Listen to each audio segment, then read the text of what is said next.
Union sacrée de l'opposition contre le projet de référendum constitutionnel en Côte d'Ivoire. 23 partis politiques ont signé une déclaration dans laquelle ils dénoncent le projet de nouvelle constitution du gouvernement. Ces partis, au nombre desquels figure le FPI, Front populaire ivoirien, l'une des principales formations politiques du pays, demandent au président de la République de retirer le projet de nouvelle constitution. Ils réclament la mise en place d'une commission nationale représentative et la convocation d'une assemblée constituante. L'opposition dénonce l'omission de la commission électorale indépendante dans le projet de réforme, la création d'un Sénat dont un tiers des membres seraient nommés par le chef de l'État, ainsi que la nomination par le chef de l'État d'un vice-président.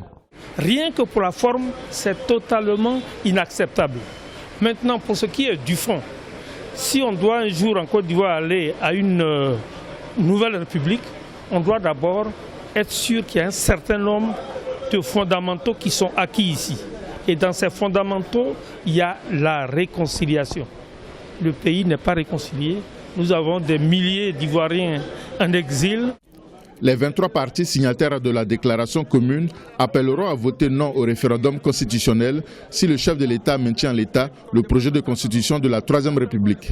Le président de la République écoute son peuple, parce que ceux qui l'ont nommé ne lui diront pas la vérité.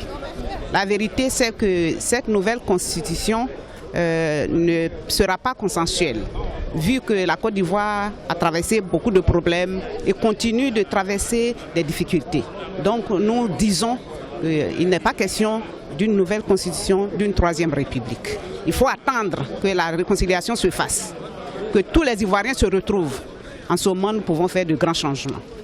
Pour les observateurs, il est encore temps de trouver une solution qui prenne en compte les revendications de l'opposition en préservant le calendrier du référendum.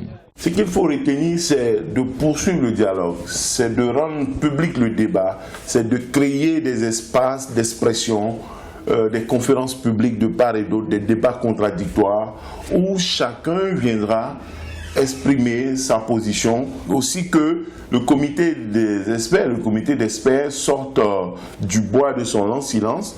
Le chef de l'État a installé le 31 mai 2016 le comité d'experts chargé de rédiger la nouvelle constitution en lui donnant un mois pour boucler ses travaux.